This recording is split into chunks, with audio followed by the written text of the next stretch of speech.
aficionado of both trains and subways.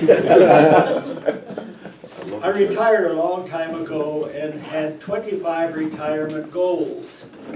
Among those 25 retirement goals was to ride the Trans-Siberian Express across Russia. Kay ended up being the travel agent of the century. In 2004, May, you needed to be invited to Russia to get a visa. So Kay got on the internet and found an unknown person who for $30 would invite us. Write a letter to us. And he wrote a letter, and all we could read of his Cyrillic alphabet was our name and our date of birth. And then we sent the letter away to San Francisco to get the visa. Kay also worked on getting the train tickets and the lodging. Believe it or not, the Russians wanted to know where we would sleep every night for 24 nights. And we had to fudge that a little bit. We ended up with saying 3 of the nights they should call Phoenix and ask my daughter where we were. They didn't rebel from this at all.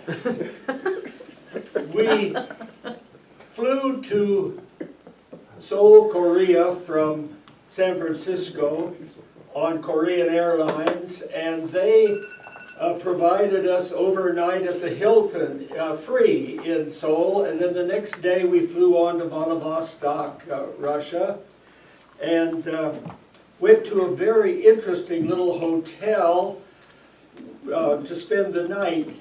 Among other things, in the hotel it said, moving anything in this room is forbidden, and cute waitress on 3rd floor.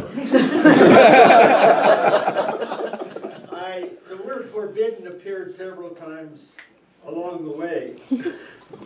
The Russians use Moscow time as they cross 7 time zones going from, well, officially going from Vladivostok to Moscow.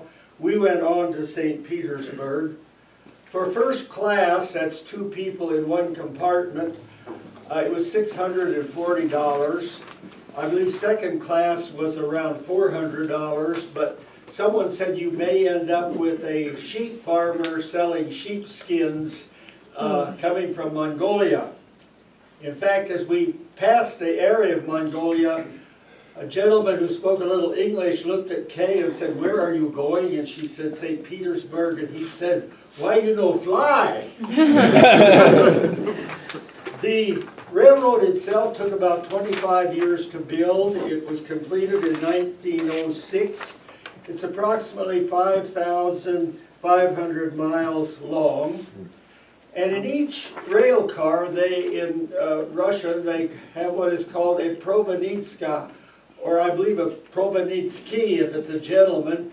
This is sort of like an attendant. She vacuums, she brings you bottled water.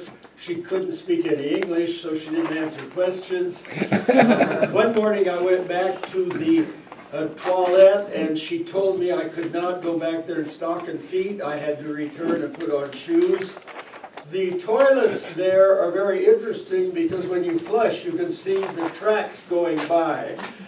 They still flushed on the tracks, and so they would lock the door of the toilet 15 minutes before arrival in a town and keep it locked until we were out of town for 15 minutes. We made 70 stops along the way, and the stops were from 3 to about 25 minutes. Sometimes we got off and bought food from the babishka, I'm not pronouncing that, but anyhow, the Russian grandmother.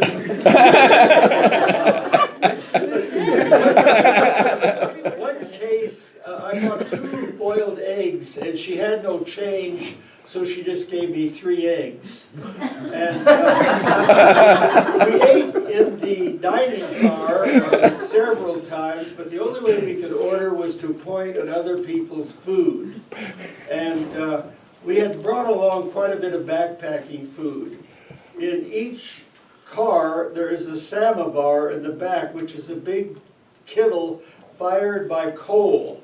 And so the Provitska, she would take the ashes out, and it was very nice. It was good and hot, and it worked out great for providing our meals. When we reached Lake Baikal, which is about a 4-day journey, there is a city called Irkutsk, and we stopped there and visited the area. That particular lake is the largest body of water in the world.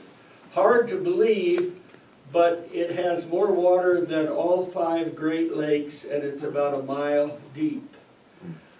The people on the train spoke no English, and of course we spoke very little Russian. And all in all, it was a wonderful experience.